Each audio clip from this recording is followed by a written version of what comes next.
How's the lighting? Good.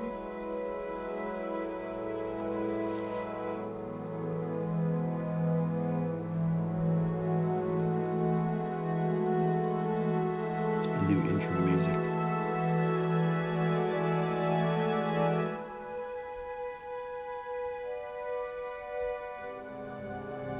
I sell coconut water. What's up, everybody?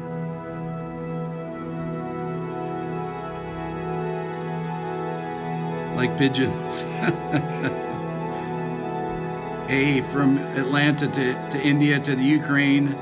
Put where everybody's from here. New Hampshire, Brazil. Dennis, there we go. Syria, Philly, Argentina, Italy. Avoid Facebook groups. There you go. They were talking about you on Facebook today, Dylan. Pakistan. No, is that said it? Because am I so fast? Hard to tell. Germany. It's late in Germany. Man, Seattle, Taiwan. It's the morning. Dylan, check your emails. Dylan's not good about that. Pakistan, New Mexico, Poland, Mississippi, Chicago, Dublin, Arkansas. Boy with magic ears. So I was, so Dylan came up in a conversation today. You didn't hear about this, Dylan. Somebody was trashing me over on Facebook today in on a Facebook forum. Somebody that doesn't watch my channel, actually. And they said that I'm taking advantage of you somehow on my YouTube channel, even though I started my YouTube channel with about 300 subscribers after you had your viral videos, but whatever. Okay, so Dylan wants to tell you something here. Go ahead, Dill. If you haven't already checked out my YouTube channel, I do gaming videos. It's Inferno Tender, so please subscribe. Inferno Tender is Dylan's YouTube channel. Some of you know about that. Some of you subscribe. But Dylan's got some great gaming videos on there. There's a few with Lennon. There's a few with Lennon. Her name is, what's her name again? Chicken Wings 0498. Chicken Wings 0498 is Lennon's handle, and your handle is Inferno Tender, right? Yeah. Is that what it is under the game when it has the thing on there, the text? Is that what it says? Yeah. Inferno Tender. Okay. So there you go. No, not in front of Tinder. Inferno Tender. Yeah. So, anyways, but Dylan's the star of his channel, and it's pretty. If you get any of you are into gaming, Dylan says none of your people that watch your channel are into gaming. Is anybody into gaming here? Yes, I swear, no one is into gaming. No, I don't. I think that's not true. Actually, someone please tell Dylan that you're into gaming. Look at this, big gamer. See? Oh, hey, Brady. Brady. Dylan's cousin, who's in Dylan's videos with him all the time, is look at these are all gamers. I told you that, Dylan. Then why are people? Wow. See? I'm surprised. So there you go. More into music. I mean, of course, people are into music that are here, but I'm trying to tell Dylan that people are into gaming. I mean, I'm not a gamer or anything, but there's tons of people that are into gaming. So there you go. Minecraft, look at that. Oh, yeah. Most of my videos are on Minecraft. Tell them what your videos are about. Tell them the different games that you play, Dylan. Bed Wars. I play Minecraft Bed Wars. I play Roblox. I try to play a variety of games on Roblox. So people were saying that on this Facebook thing, they were talking about how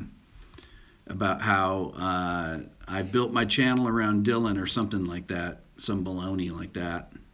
When Dylan's rarely on my see, you can tell that the kids, because they're writing all caps. So anyways, I joined Twitch this week too. I mentioned that on one of my live stream on my Rick Beato live my other YouTube channel, And I couldn't figure out how Twitch works, but that's apparently a big gaming thing. Is anybody on Twitch here? I asked people the other night, but anybody use Twitch for gaming stuff? So my other YouTube channel is called Rick Beato Live. Dylan's is called Inferno Tender. Okay, it's kind of like chicken tender. INFERNOTENDER. Okay, so there you go. So so that's all, Dylan. That you told a bunch of people about it. Some of you, Alex uses Twitch for music production tutorials. Great. Can you send me that, Alex? Message me on that. Send me an email of that. Yeah. Brady, you have a question. Or somebody has a question. Thanks, Dylan.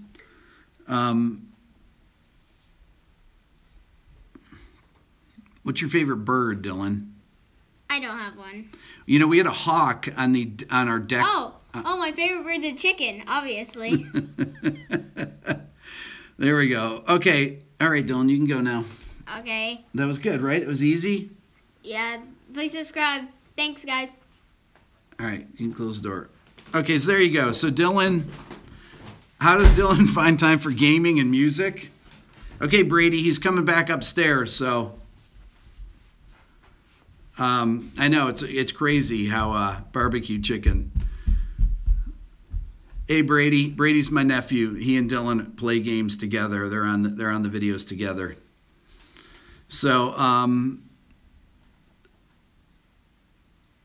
there we go. This is great. I know it's I could use some chicken wings right now. That's my nickname for Lennon. My daughter's chicken wings. So. That's hence the chicken wings 0498. Okay, so let me tell you about this beef today here before we get into our topic, because there's people still talking about it on Facebook here. It's some orchestration thing, and there's obviously people that watch the that watch YouTube here that are on it, but some guy was.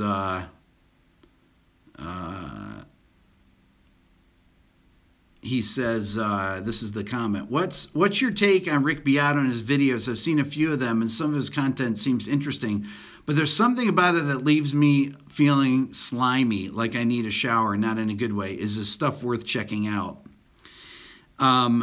This guy, Travis Freshner, his name is. So if you want to go to his, it's a site called Orchestration Online.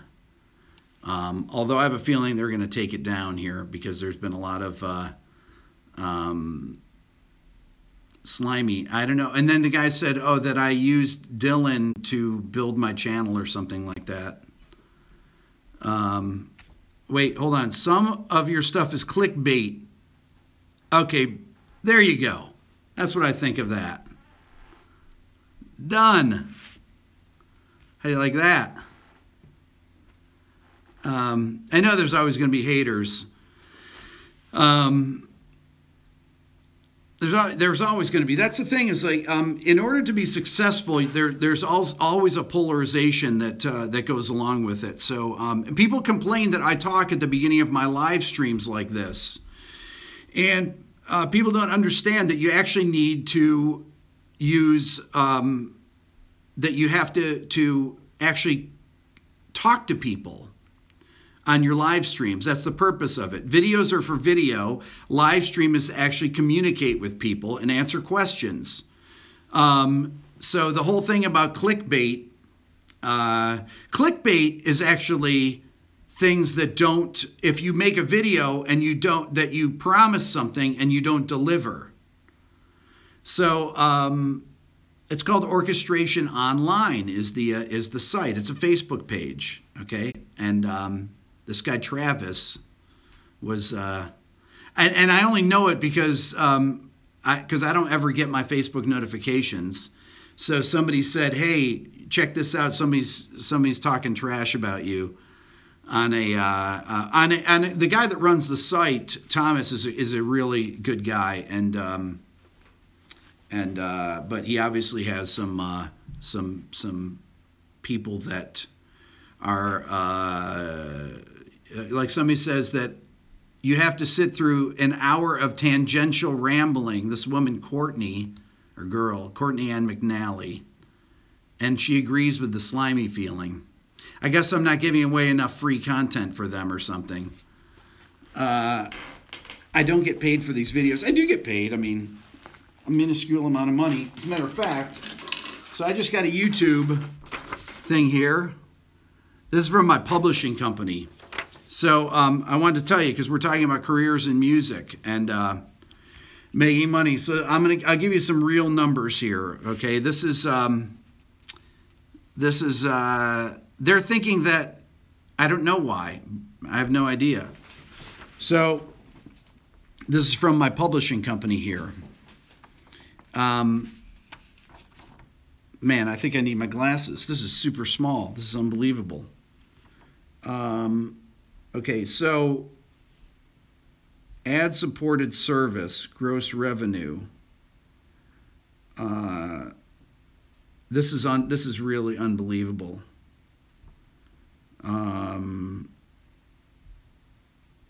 This must be unadjusted plays. I have no idea what the subscription service gross revenue. This must be YouTube's gross revenue for this stuff. I'm published through Sony, actually. Okay, so let's see here. Okay, so here we go. This is with my publishing company, so you can kind of get an idea of what.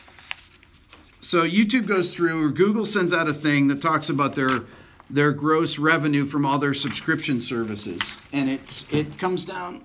I mean, it's, you know, obviously millions and millions of dollars. It's not billions, but it says their gross revenue is $14 million. This is just one quarter.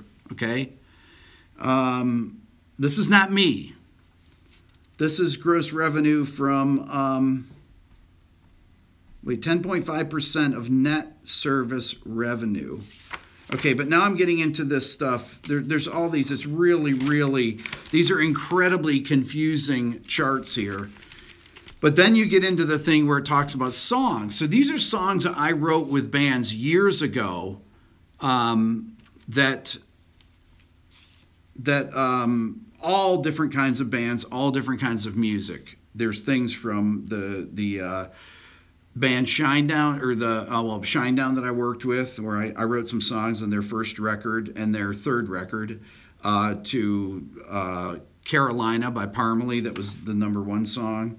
I wrote with Martin Johnson, who is in Boys Like Girls. I wrote a song on their last record.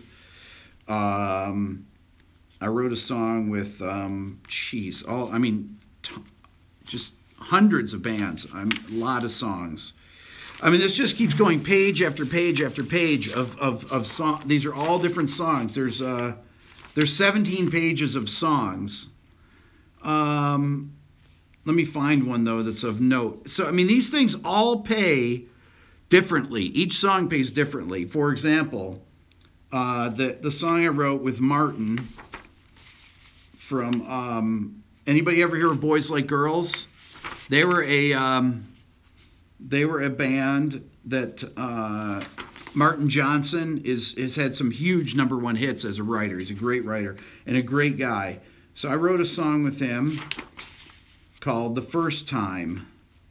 Okay, so it looks like we get paid from YouTube. We got paid per our royalty per the amount that was paid. My percentage was 0.0069 cents per spin. Okay, and I made. Oh, brother, is that possible? Did I make less than a penny on it? It's unbelievable. No. Okay, it's here a bunch of times. Yeah, I made 11 cents there. Let me get into some of these other bigger songs here. I mean, it's really infinitesimal, the amount of money. It's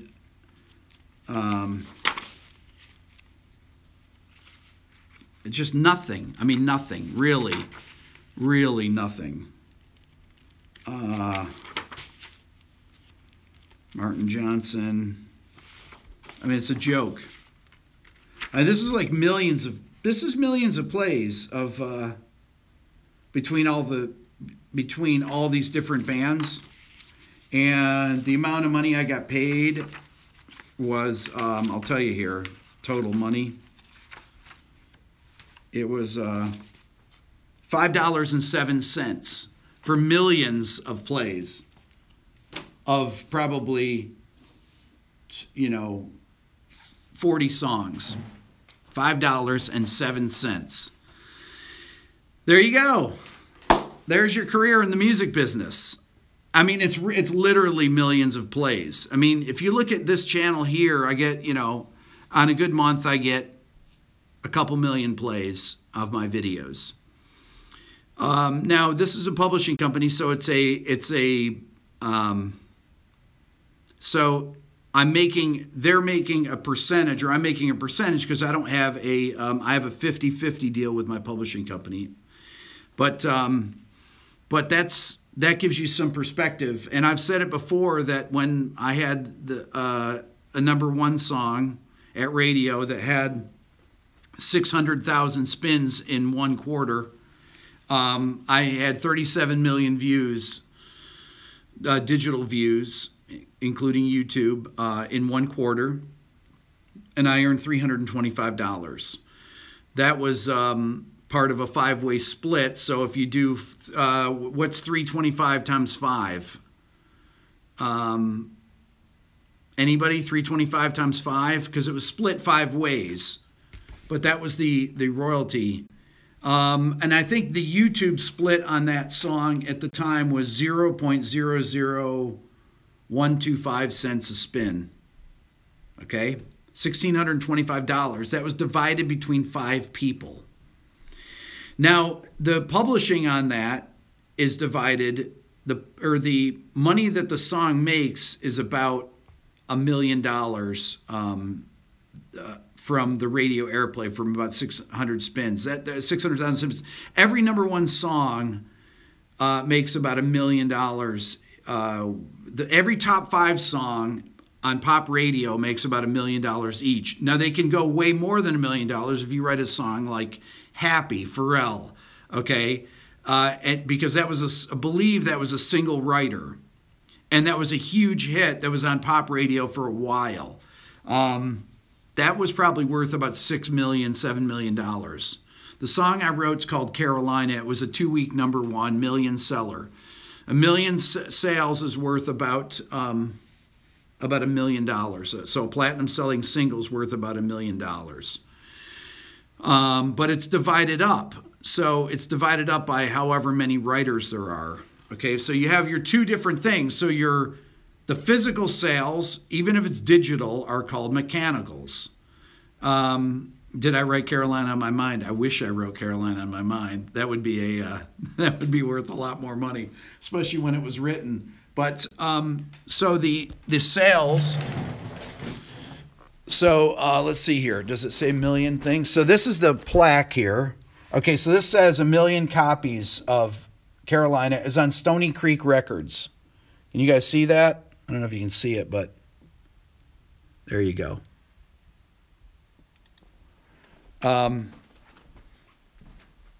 So Spotify, those 37 million million plays.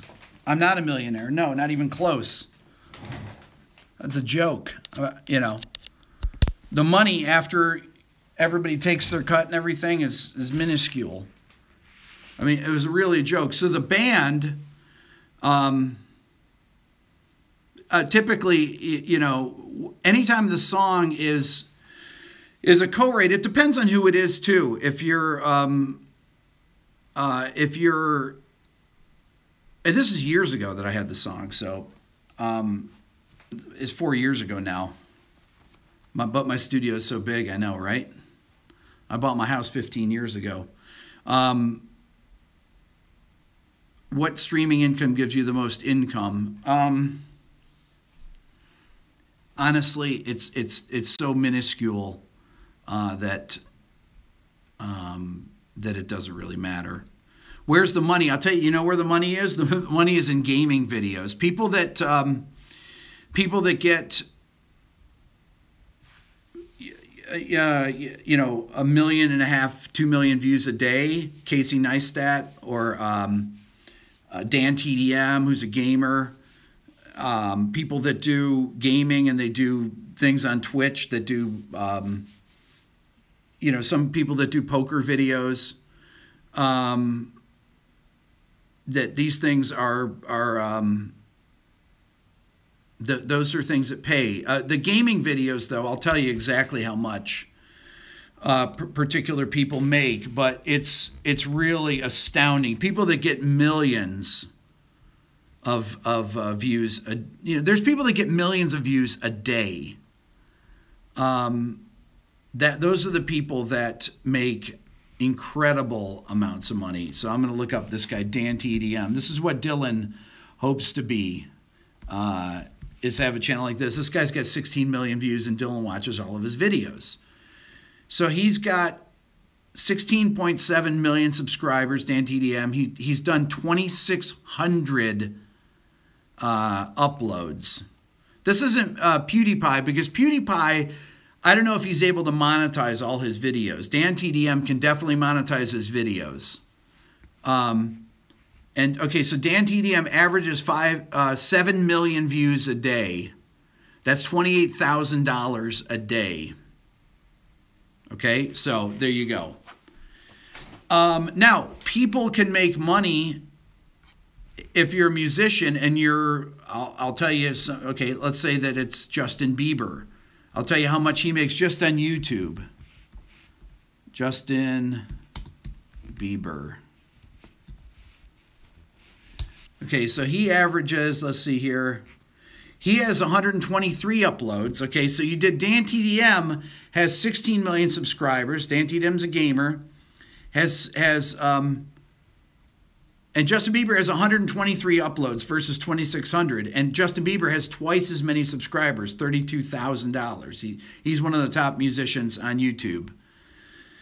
Okay, so he averages, this is interesting. So he averages 5.6 million views a day. So Dan TDM averages 7 million views a day. So Justin Bieber does not make as much with his 32 million subscribers as Dan TDM does. He makes 22,000 a day versus 28,000 a day.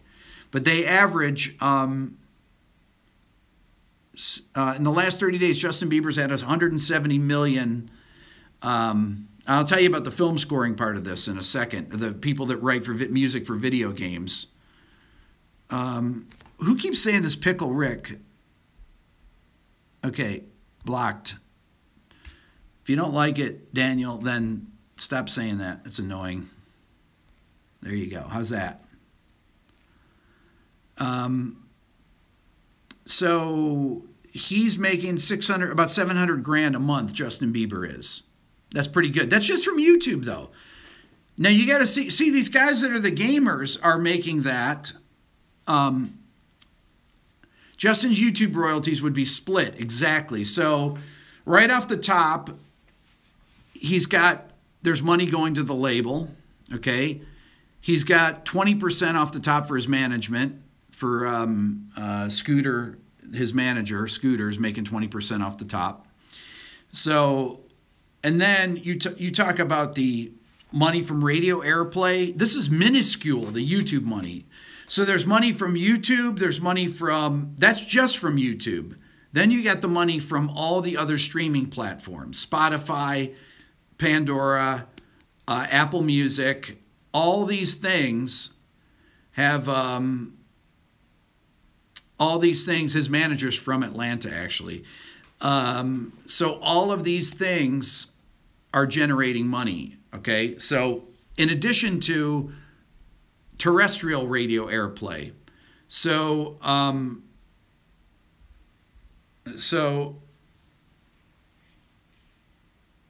it would be probably, I'd say digital plays, he's probably making, I'd be guessing at this, but it's so massive that, you know, a few $1,000,000 a year, probably about I'd say probably he's probably pocketing about $5 million a year from digital plays, something like that. Okay, if your song's in a soundtrack, okay, so there's a definite, if you do, let's talk about music for games, because I did a chat with Brian Schmidt that some of you might have seen. I did a sounding off, and it's just called music for video games. So Brian was telling me that they give blanket licenses. You know how we talk about these things? My videos get taken down. Things like anytime I've used anything on Universal Music Group.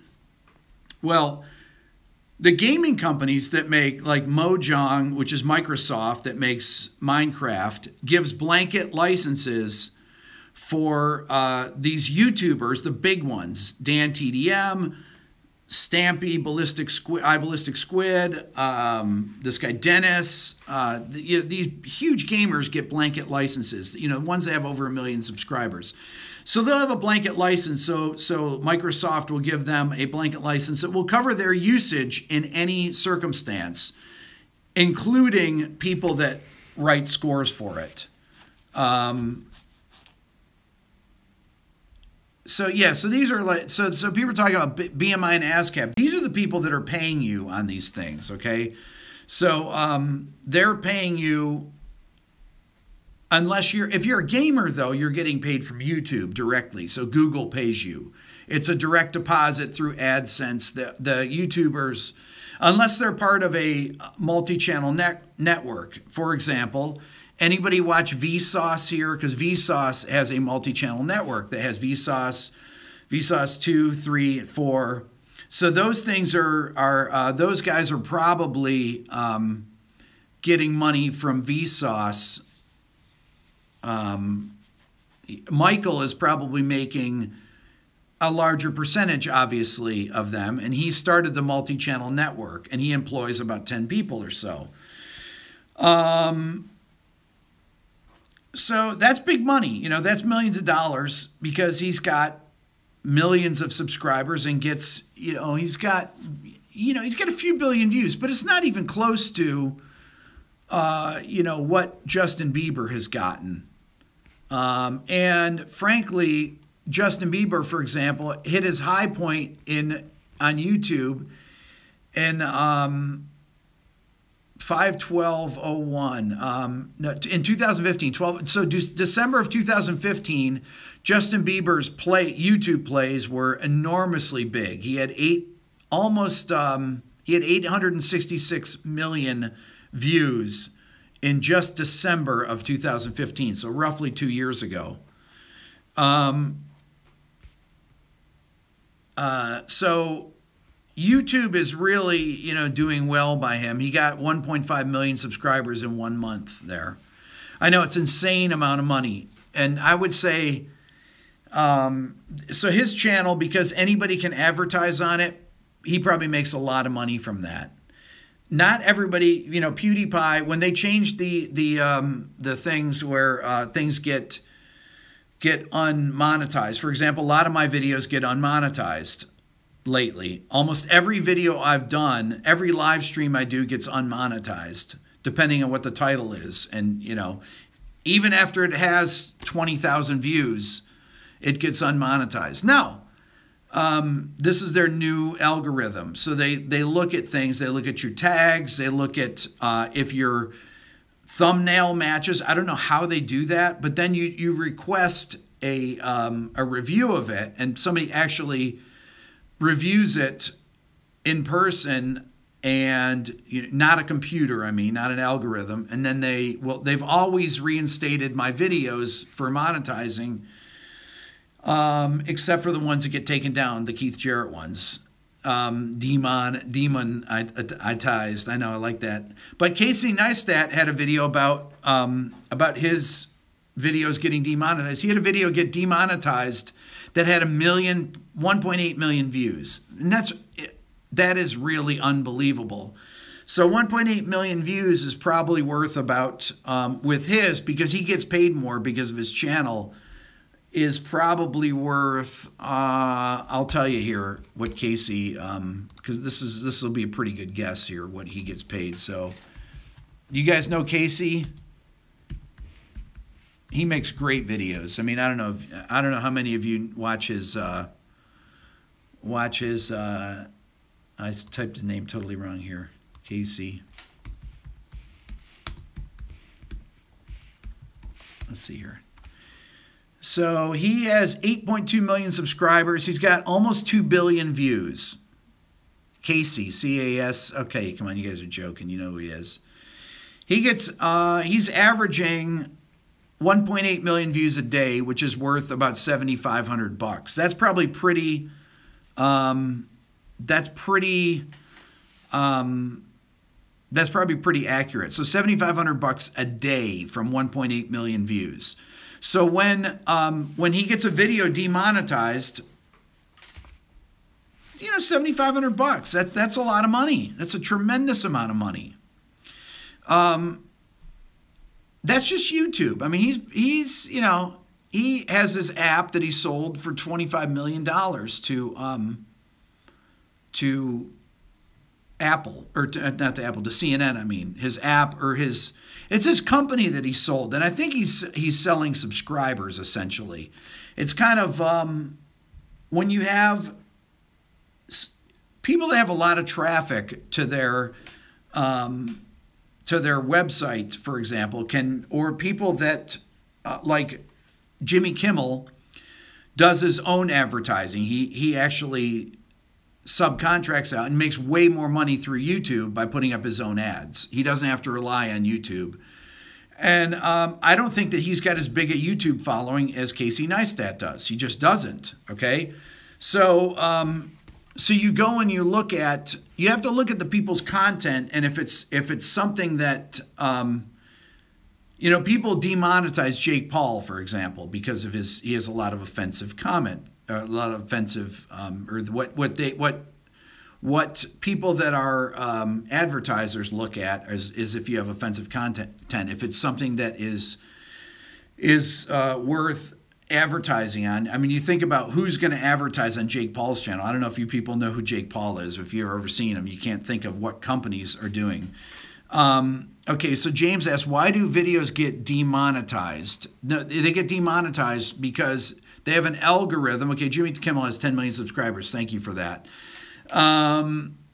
They get demonetized because an algorithm tells them, just based on your title, your tags, things like that, that it's something that they don't want, people don't want to advertise to. Now, if I make an education video that's, let's say I do film scoring, blah, blah, blah, it says in the title. Well, to them, it's something that's it's obviously music education related, and then you get your typical people that spend money that you see in front of my ads. If somebody, you know, who are all the people that get played in front of my videos? Masterclass, the guy with the beard guy, with the bouncing ball, and you know, anything that anytime you get those ads that are the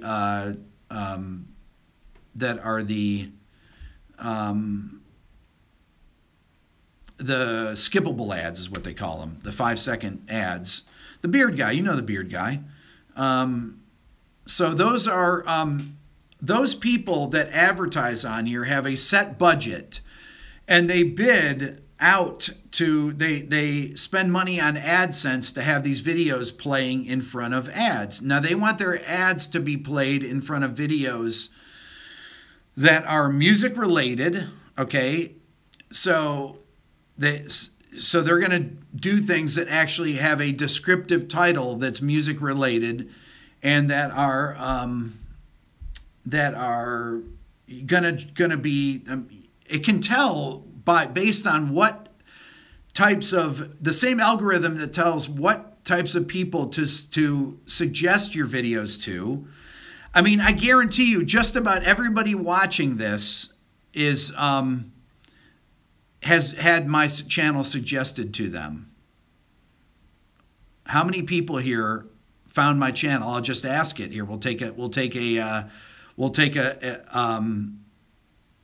And I will answer that question, Alex. That's a great question about what is the best way to make money in the music business now. How many people were suggested my channel? Raise his hand. You heard it from a friend, okay? Found it after watching Warren. I know that people came on board. Adam Neely recommended my channel. You were suggested, but there's a thing that is on the sidebar that you get recommended by YouTube. Yes. Russia, let's see, can't remember. Raise his hand. Was referred. Don't remember how you got here. Just popped up.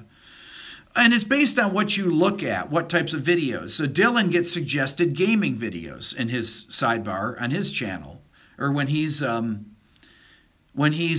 at videos. Those are the things that get sent. And Amy Nolte, for example. Okay, so I see somebody says Amy Nolte.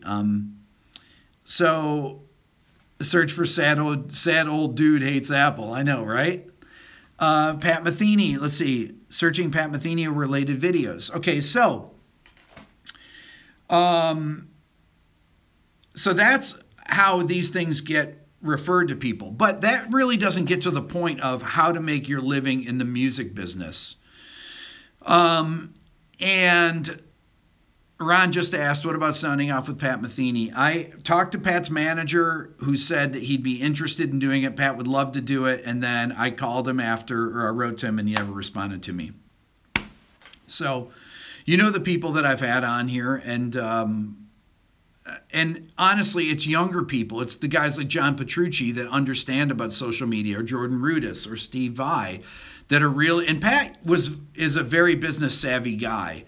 But I think it's interesting because I'm going to talk about this, about the ECM thing. Now, ECM is part of Universal Music Group, and they just brought all of their videos, or all of their music, online for streaming. It's on Apple Music, it's on Spotify, and it's really well done. And they had an article in the New York Times about this. So they figured out that their catalog was not making any money, and they have a phenomenal catalog. Their catalog goes back to 1969. So it starts, and Keith Jarrett was pretty much on ECM. He's really it was him and Metheny were the two biggest money makers for ECM Records. They were the flagship artist of ECM. But so the way they have it organized on YouTube is great, because it's 69 to 79, then 80 to 89, 90 to 99, and so on and so forth. It's great.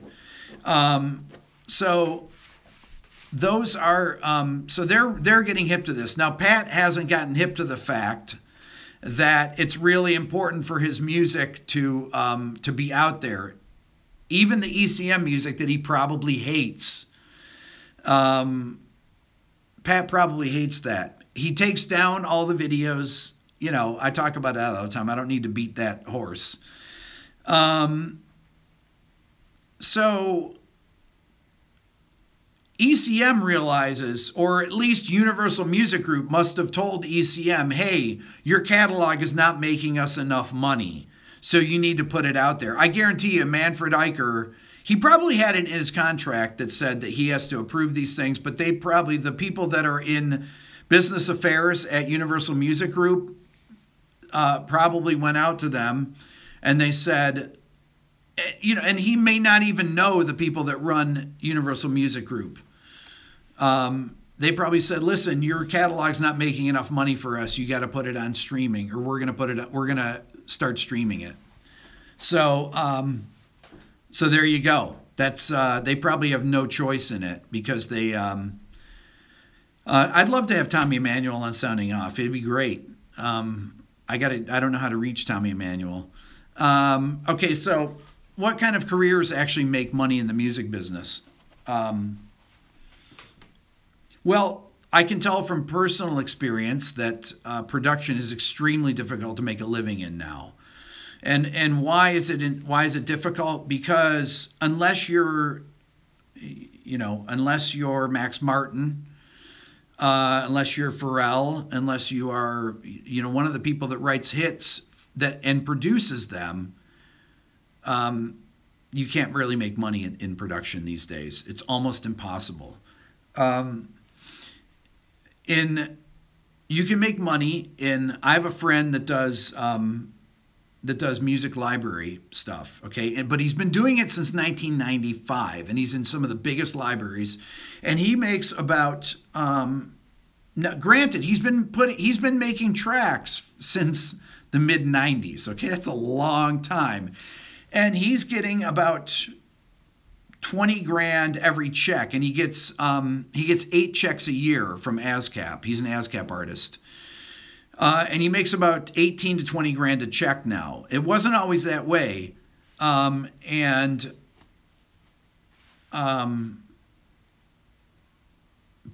it's consistently his checks. So he gets they're staggered. He gets one check from the U.S. and he gets another check from Europe. And so people that do that are successful in music library. Do you guys know what music library? He doesn't have thousands of tracks, but he has hundreds and hundreds of tracks. But he told me, and he's one of my best friends in the world, and I asked him about how far back are songs. Okay, music libraries. There are people that say, okay, I want you to write me an entire record of songs that sound like Radiohead. Okay, I want you to write me a whole record of songs or of pieces that sound like John Williams. I want you to write me a record of things that sound like, and they need to sound really similar to songs. They're songs that are almost the same as popular. I want you to write me songs that are, all, dubstep, a la blah, blah, blah. It's copycat music, essentially, okay? They're work for hire. They have to sound really similar without infringing on the copyright, okay? And they're not all instrumental either. It's not public domain music. Okay, so typically music libraries, 50% of the publishing side will go. If you're in a really established, if you're an established music librarian, you'll keep 50% of your publishing on it, and you will. My friend gets paid $1,000 a track to do this. Now, most people don't get paid that do music libraries. Okay, so. He happens to get paid, and he hates it. He's hated it for years and years and years. But he's almost 50 years old, and that's how he has to make his living. And he just lives with it. This is stuff, and he said he'll be watching something. He'll be watching a show, and all of a sudden, it'll creep into his mind, I know this piece. And he says that he has things that are from 20 years ago that he wrote that are library tracks that get used all the time still. That he did on really antiquated gear when he was using, Digital Performer. But I'm talking stuff in the late 90s even that he was doing. And then he was doing Pro Tools. I mean, it could really be, it's in TV shows, it's in commercials, it can be in anything. People will have these libraries. I'll tell you a great place for library music that has library music is YouTube. Go to YouTube. If you're making a YouTube video and you want stock music that is royalty free, they have a YouTube library. I have a good friend that's part of a company called Jingle Punks, and a guy that's was a drummer in a band I worked with. He left this band that was a signed band that he played drums in that I produced, and he got. He moved to New York and became part of a company that was a publishing company. They were a jingle house, music library, same kind of thing. But they also have people that are huge artists. They have people that, so this project I did this summer, Jingle Punks was contracted to write music for a TV show that's coming out. And I've never done any TV music or TV ads. I've never done any film scoring, anything like that. So my friend Matt hired me to work on a show that was developed by Legendary Pictures through Jingle Punks. If you go to YouTube, if you go to the YouTube library of songs, yes, Dylan is running around. Dylan and Lennon are running around, definitely, and Layla. Jingle Punks. If you look, you'll see their things on the YouTube collection of music that you can use for your YouTube videos. So that's big business, though. Now they all have different requirements. For example, Dylan wanted to use, if you subscribe to Dylan's channel and you listen to his outgoing trailer music, okay, it's by somebody named, I don't know, I can't remember who it is, but I had to buy the rights to this song, and it was $100. I didn't pay $100. $100 for a whole 4.5 minute song. I had to pay $30 for a blanket license for the song to use on YouTube, okay, for a 30-second clip. So we had to go through, and Dylan had to pick out the 30 seconds that he wanted, and I paid $30 for it. Now, this is a tune that he's heard in some of the other huge YouTubers that's for Dylan's channel. It's the outro music that he uses when it says subscribe. He wouldn't. Oh, I told him, Dylan, let's make this together, and he said, no, I don't want your music that you do. I want to use music that I hear in these other games. This type of music, and it's kind of electronic music, whatever, dance music. The song. I can't play it for you here because I don't own it. Dylan owns the license to it, and you have to put. I'm not sure if this particular one, but in the description you have to put the for certain songs they make you tag it in a way. You have to put who the artist is. Inferno Tender is Dylan's channel. So if you look at his closing credits song, it cost me $30 for that. So. But as you're going through, there's a guy named Otis. What's his name? Otis. There's a guy whose music I use in my video that I used in some of my outros. Otis. Hold on, my library. Otis McDonald. So I use some of Otis's music. It's free music, but I think I needed to Otis McDonald. He has royalty-free music that you can use on YouTube. Now, how does royalty-free music help you make money? Well, he actually has music that's paid music as well. For example, for some of my stock video footage I use for my channel, there's a thing called Pexel, P-E-X-E-L, that has free, royalty-free still photography and royalty-free stock video footage that you can use for anything. So, but people put that up there in hopes that you will, use their paid video footage. For web content, for a small channel, you might pay $20 or $19. For bigger channels, I would have to pay more because I have a bigger subscriber base. So I'd probably have to pay $79 I'm talking for a 30-second clip. Anyways, so these are things that you have to think about when you're out there trying to make a living. If you're a session musician, now some of the biggest, I had a demo that Brett Mason played. Anybody know him? He's a great country guitar player, phenomenal. Was a top session guy. I had him play on a track, or one of my friends that I co-wrote a Nashville song with had him play a demo on there.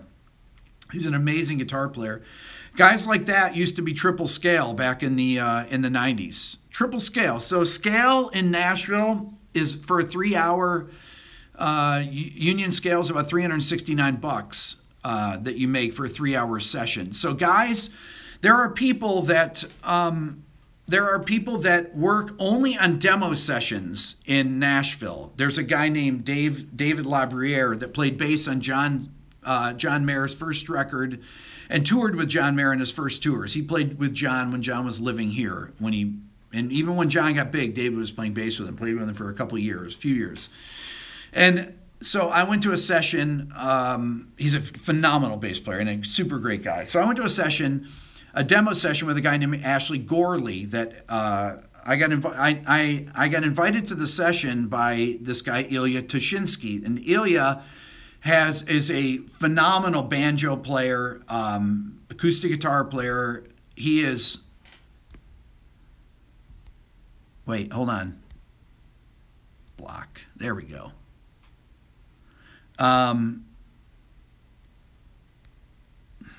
Anyways, so how do you like that? Oh wait, hold on. Okay, yeah, band. Yeah, band. So Ilya invited me to a demo session. So the demo session had, I think, 6 musicians in a main room. All their instruments were in ISO booths.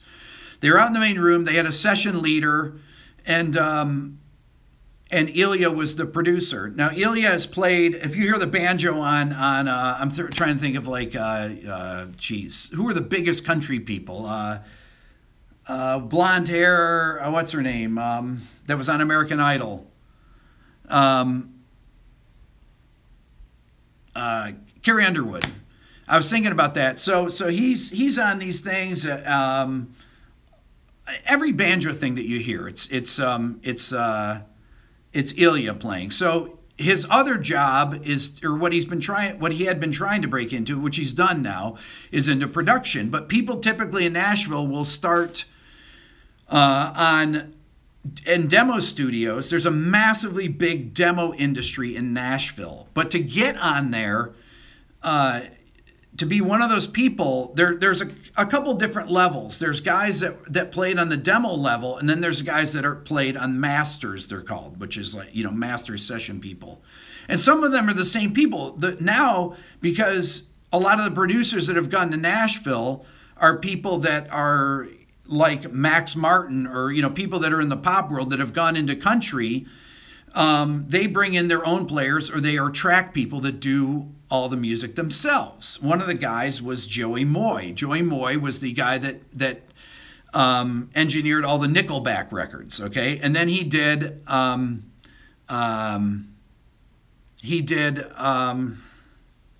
what's the band? Florida Georgia Line. I had a question here. Look at that. Jordan, how much an artist like? I don't know. I don't know. Nickelback. Randy Staub. Okay, Randy Staub, Tom, mixed all Nickelback's records. Randy Staub. Joey Moy was the engineer at Chad Kroger's studio up in wherever it is, up in Canada, in Vancouver. And he went down, he did a demo deal, a production deal with Florida Georgia Line, put the band together, the 2 singers, got the songs, got all the top songwriters to write songs, produced the record, got signed to what's his name? Taylor Swift's label. That's part of Universal now, of course, right? Got signed and obviously got a huge portion of the money from this. But he went to Nashville and became a huge producer, and he's produced other things. One of the record that he produced that I really liked was a Jake. What was the record? I'm trying to think of the record. My friend Monty wrote this incredible song that should have been a #1 song. Jake Owens, I think it is. Jake Owens' record was. Let me see what the song. I can turn this down. I'll play it. Days of Gold, but the song is called "Driving All Night." Okay, so this is really a great sounding record, and this tune "Driving All Night" is one of my favorite country songs. Anyway, so you should check it out. It's really good production and it's a really incredibly well-written song. The lyrics are unbelievable. My buddy Monty Criswell co-wrote this song, and it's just fantastic. So the chorus is unbelievable in it.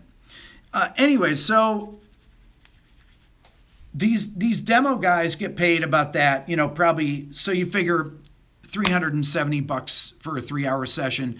And David told me that he would typically play on 18 songs a day to do these demos. But it's an industry. They literally work 5 days a week and they do this. So if he works, and he would typically do 3-hour sessions a day, maybe 4. So that's so how much is that? What's 3 times 369?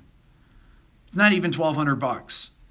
So, but there are tons of studios like that in Nashville. I'll give you a little trivia here. So, Jason Aldean 3 years ago, after his second big record he had 3,000 submissions, 3,000 demos that his management went through.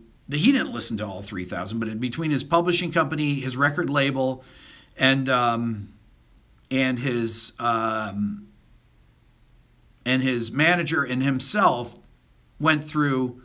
No, that's good. $6,000 a week is good, but it's incredibly grueling. No, they're not. Well, $1,200 a day, $6,000 a week. That's good money. That's great money. But there's very few people that are doing these things. Okay, so. And it's really grueling work, especially when you come in and every song is the same 4 chords. So that's why in Nashville has gone to these guys that are track producers. See, Chris Lord-Alge says he makes $5,000 a song, but how many songs is he really mixing these days? The budgets for Chris Lord-Alge are dwindling, and most people, the Max Martins, most of the people that are the big songwriters now are do their own tracks, and there's no and maybe Serban mixes them or something. People like that. So really, if you're a public music school teacher, depending on where you teach, you can make probably starting salary $40,000 a year, $45,000. There's public music school teachers I know personally that have been teaching for over 30 years that make over $100,000 a year, but that's in places in the Northeast that pay really well, public schools that pay really well. Music production and songwriting is still the biggest place to make money in the music business. I mean, that is. It's certainly not on YouTube. Unless you're a huge star. But you make money on YouTube when you're... the only people that are making really big money on YouTube are people that are getting, 1 million views a day. So playing gigs in bars. This is interesting. One of my best friends does gigs for a living in addition to being a music school teacher. He's a high school orchestra director, and he's a band leader who lives in Cape Cod, and he lives in the south of Boston near Cape Cod. And gigs will pay anywhere between $100 and $300 for a gig. Okay, so, but it's few and far between the gigs. He can't really rely on that income, which is why he's a public school teacher, because it's, you'll do a gig steady for 6 months and all of a sudden they'll decide they're not making enough money. So, okay, so you're asking about people like Rob and Jared. I don't know how much they make. I can tell you, actually. I can look at how many views they have. Let me see.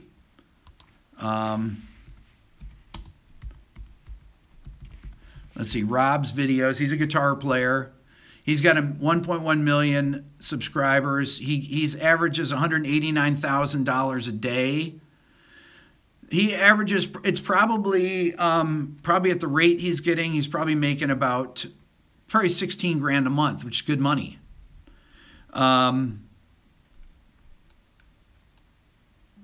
16 grand a month. He averages 5.6 million views a month.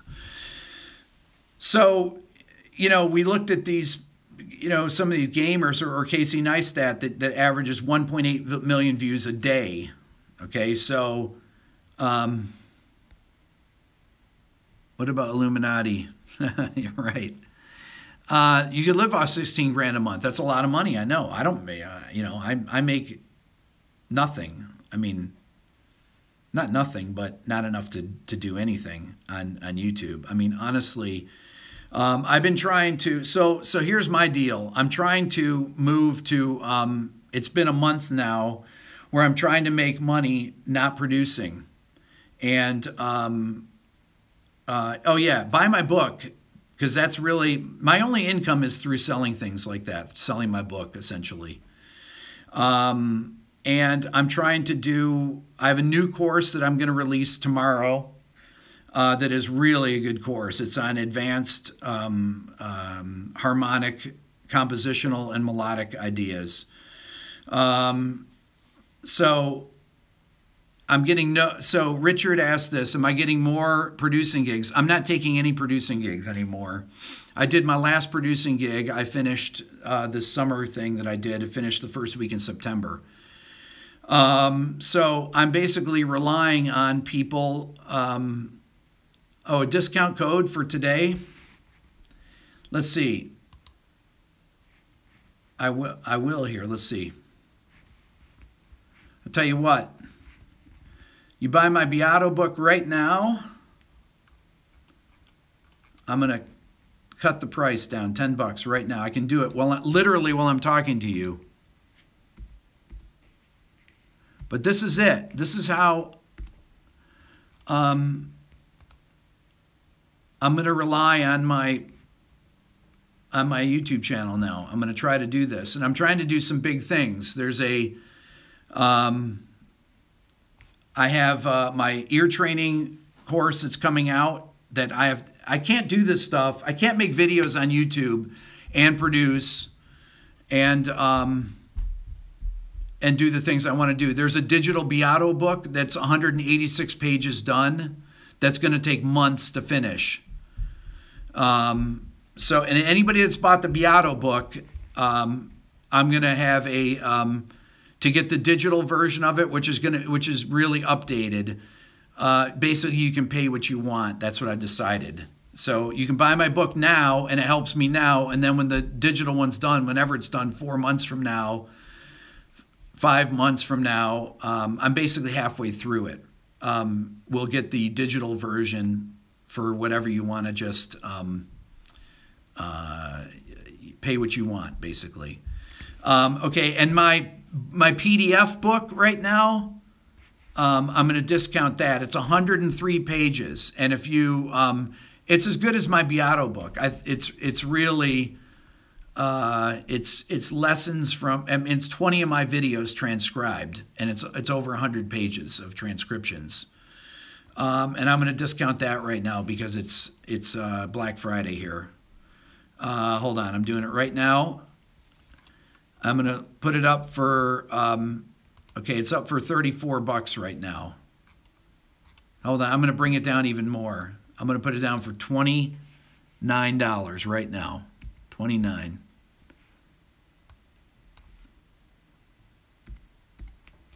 There we go. Boom. Let's see here.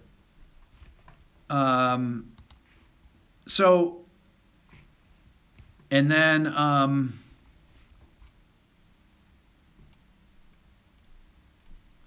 my record is on here too. My Beato Preludes and Etudes, which is the first.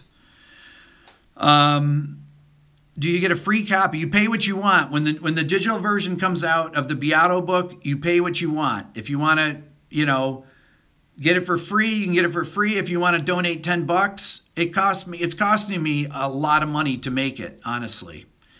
because it's been in the works since last January, and the guy that I have doing it, I'm actually bringing Michelle in to work on it too, because it's so labor intensive, man. It's because there's so many charts, and it's just.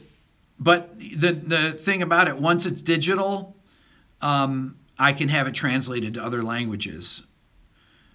So you guys investing in me here on this channel, I've done 370 videos.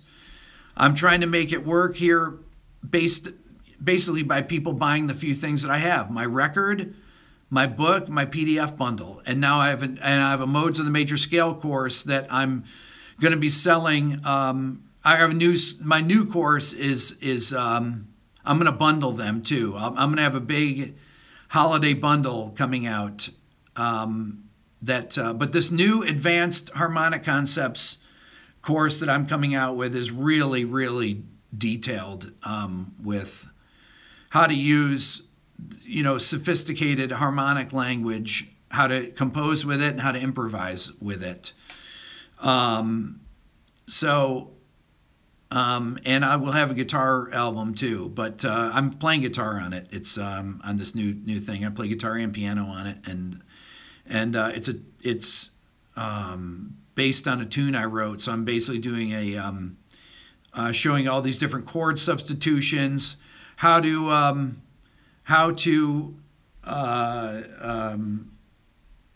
use these in a compositional setting, for modern classical music, for film scoring, all this kind of stuff. So how to put these chord progressions together and then write melodies over them.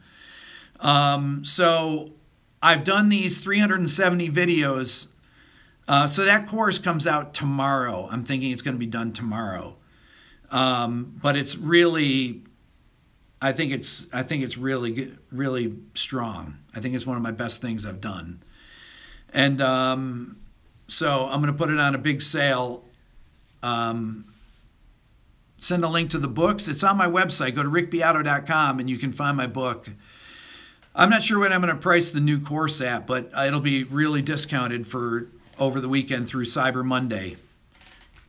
Okay, the one, he says, you've been watching my theory videos recently and it's changed my pop songwriting for the better. Well, there you go. Perfect. Well, if you can incorporate these kind of ideas in my new course that I have coming out into your pop songwriting, I think you can actually. And I've got some new concepts that I've never addressed in any videos before in this. There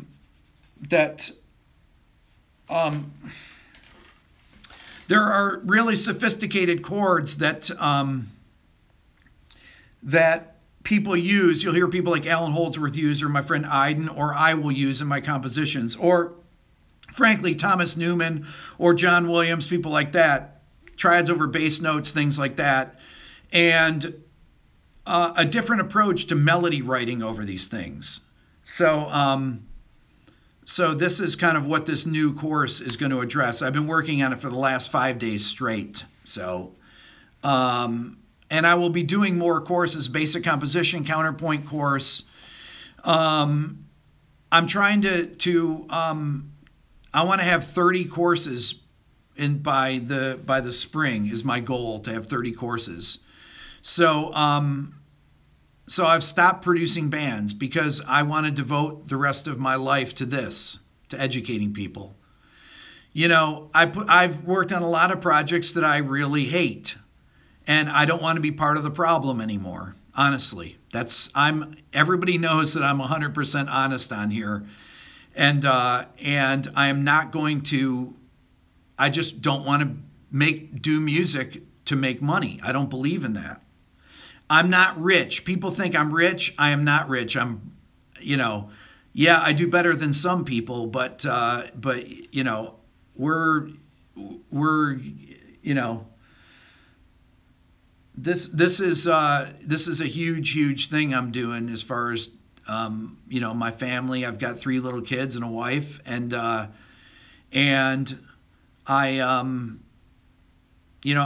been trying. Somebody just asked me, was it Dylan? They asked me if I do Skype lessons. I told people, write to me. I haven't done really. I did a few Skype lessons, and I'm trying not to do I'm trying not to do lessons like that, because this ear training course is something that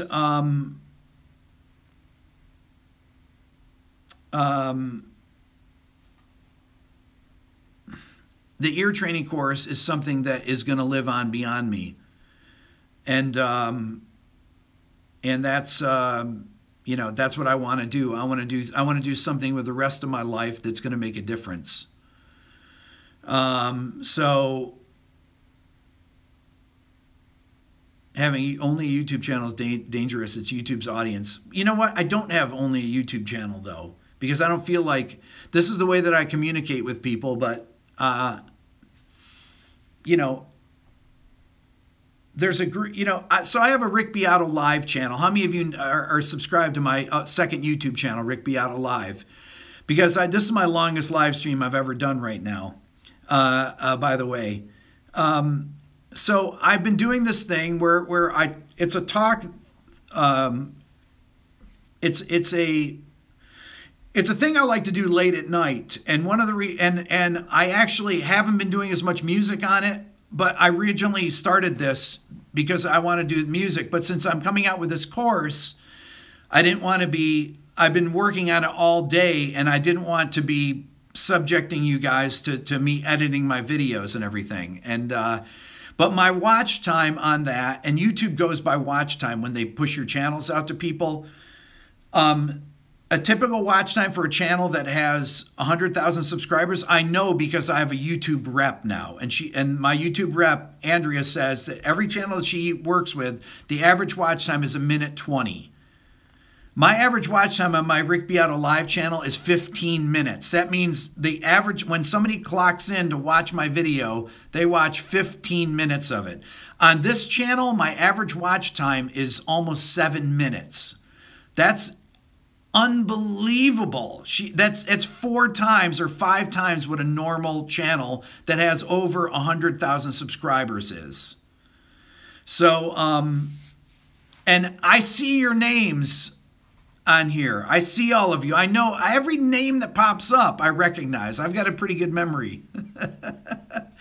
And I appreciate all of you. You guys are all unbelievably great. And when Rhett, my intern, said, if you build it, they will come. You know, they will subscribe to your channel, and you will build a loyal following.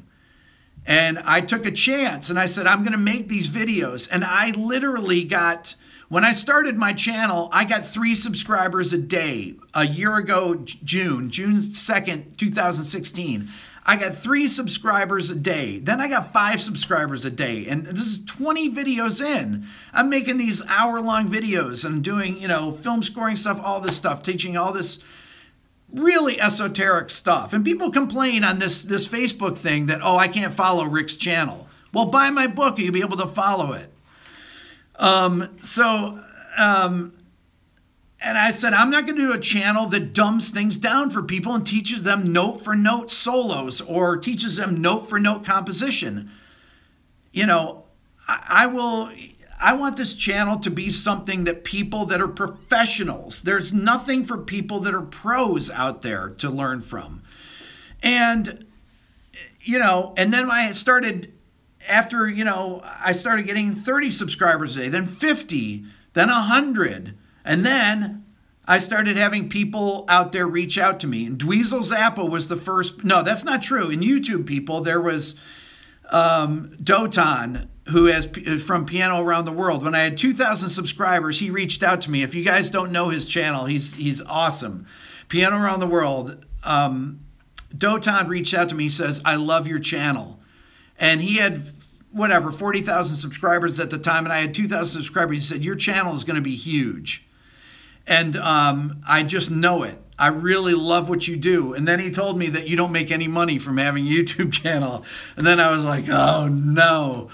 And I got together with him and had lunch with him when I was in New York a couple weeks ago, met him in person for the first time, but we kept in touch.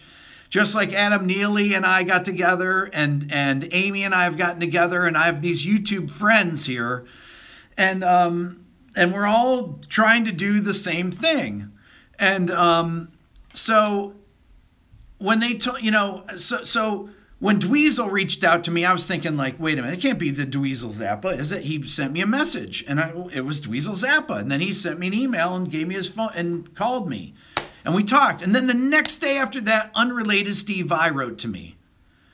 And I talk to Steve all the time now. This is, and then it's like you see the people that I've interviewed. These are people that I've met through my channel. Victor Wooten, Dennis Chambers, John Petrucci, Jordan Rudess, Scott Henderson, all these people. And had I never started this channel, I'd just be somebody that's worked on a bunch of crappy records. I've worked on some great records. But I've worked on way more crappy records than great records. And I've been part of the problem for years, fixing people's parts, playing their parts because they can't play them. Writing people's songs because they can't write them. And I'm out here trying to promote, important music or trying to educate and give back to people and help people like my friend Aiden Essen, who's the greatest improviser that I know, and putting on a concert so he can play in New York because I believe in it 1,000%, and I want people to know his name. And I'm going to have Dweezil on too. I'm going to interview Dweezil. So, this is really important. This is really important. I only have 268 likes right now, and there's 435 people watching right now. I should have way more than 400 likes right now. 439 people. Anyways, so that's it. That's my deal. It's like I'm sick of being part of the problem. I said I'm not producing any bands. I don't want anyone walking in here again who can't write a song, who can't play their parts, and putting out crappy music that gets out there and is successful. I don't want to do that. I can't do that. I'm 55 years old. I cannot do that anymore. I told my wife when we got married almost 11 years ago, I said, I can't be 60 years old working in the studio producing horrible bands that I don't like. I can't do it. I will not do it. I won't do it. So that's it. That's the deal. And I get on here and I rant sometimes and people say bad things about me and I laugh. I read my Apple comments all the time. People, the guy's an idiot, he's an old man, blah, blah, blah, blah, blah. Who cares, right? So that's it.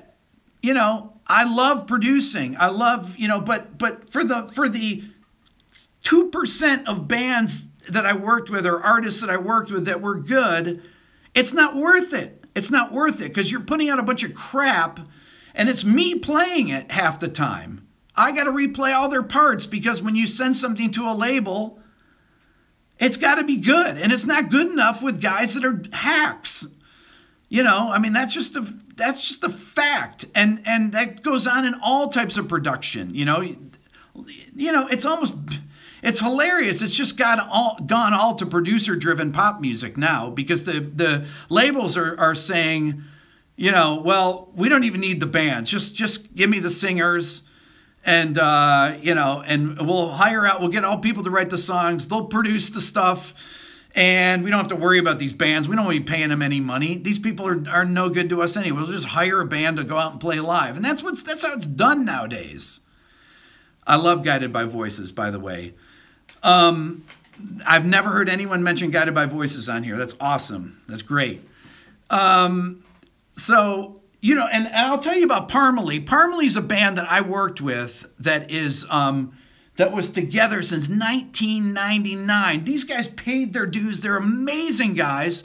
They were a great live band, and they deserved everything that they made, and they deserved all their success. And that's one band that there's some bands that I really love that I've worked with that are incredibly great human beings and that deserve every single cent that they've made. And that's I can't say enough good things about that. But for every one of them out there, there's 100 other freaking more than 100. I've produced over 700 bands, 700 artists in the last 20 years. Okay, so every kind of music. People don't even realize the kind of stuff I've done. I've done the hardest, gentiest metal to singer-songwriter people to, and then I've had songs mixed by every big mixer out there. You talk about production, I've had songs mixed by Chris Lord-LG, Tom Lord-LG, Andy Wallace, Jack Joseph Puig, Randy Staub, you name it. And I've had a lot of great opportunities to do that. But I just can't do it anymore. I just can't. I don't want to be 60 years old and telling my kids, yeah, this is what I've done with my life. This has been the greatest thing ever, is doing this channel. And all you people out here, I love this. I mean, I love this. It's, play the lick. Is that it? That's the lick, right? Was that it? I think that's the lick. Wait, did I do the lick correctly? Okay, good. Yes, Warren, I have a video coming out with Warren. I interviewed Warren. Produced Like a Pro Warren, who's a dear friend of mine. You guys are awesome, all right? So that's what I'm going to say here. This is my longest live stream rant ever. And buy my book. This is how I'm trying to make my living now. I made the plunge. My wife's freaked out. I have 3 little kids. There. And people say, oh, Rick is, blah, blah, blah. It's like, how much, when Rhett said, Rick, do this and people will support you. Trust me, they will. They will support you. And he was right. He was right. I mean, this is unbelievable. So there you go. Buy my book, buy my PDF bundle, the Beato YouTube transcriptions. I just discounted them. Buy my record. My record is awesome. If I do say so myself, and I just said it. No, I'm just kidding. No, I love my record. I love the first song that I play at the intro of my video because I've been playing this Iden tune that I love, and I've been looking for something that I could play that has enough space at the beginning that kind of gets you in the mood, and it's Lydian Augmented. And Lydian Augmented has this intensity to it. It's the brightest mode, but it doesn't sound bright. It has this kind of ache to it. It has this kind of Irish ache to it, I feel like.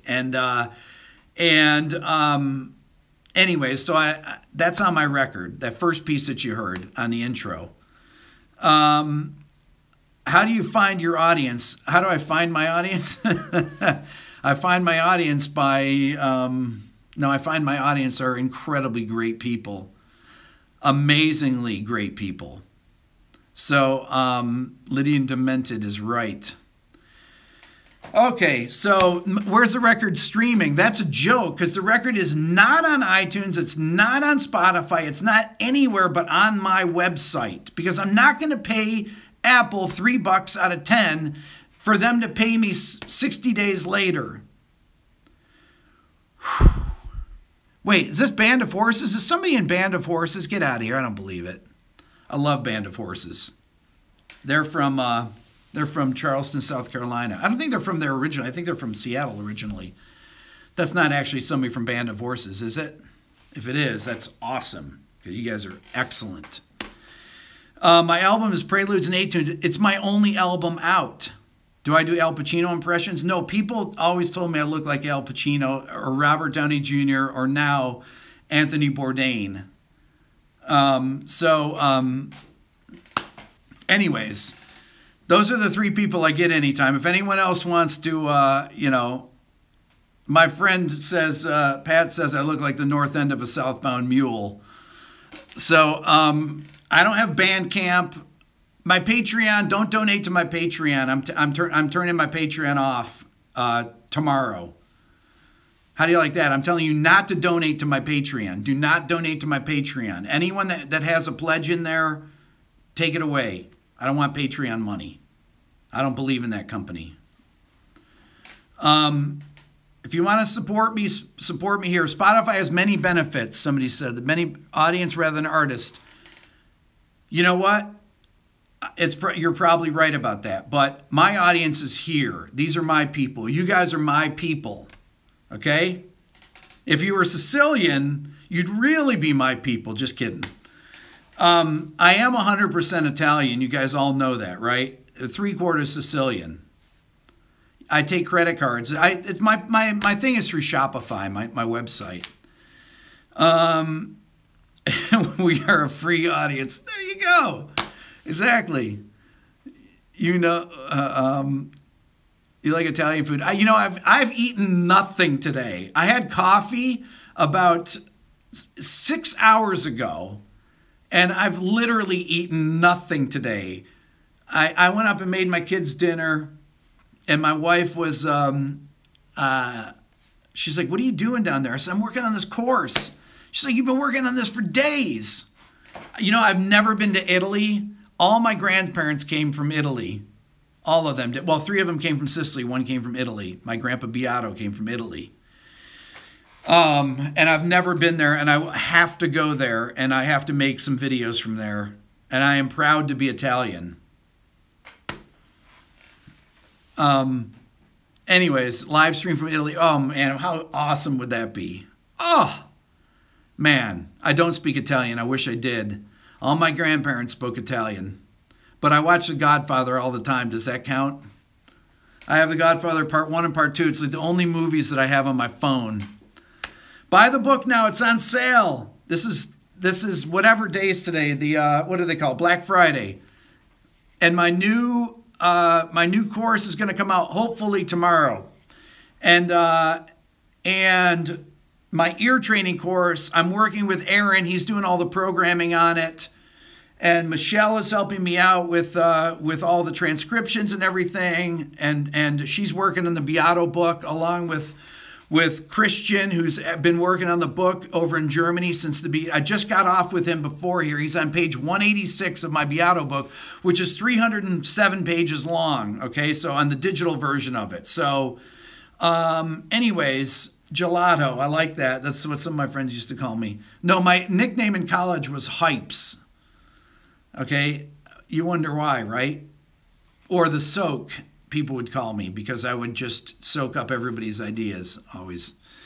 Can I do a video on Pat Martino? You know, I talked about Pat Martino. I love Pat Martino, and I will do about the minor conversion. That's a great... Take the gun, leave the cannoli. Oh, who said that? That is... Eric, you made my night, because that's my favorite quote from The Godfather. That is amazing. Okay, so that's it. Now you know why they call me Hype. No, Hypes, plural. Okay, that's it. Everybody, you're great. I'm going to go eat. Love you guys. Buy my book. Buy my YouTube transcriptions. Buy my new course when it comes out. Buy my album. There we go. And subscribe to my Rick Beato Live channel here on YouTube. All right? You guys rock. Thank you.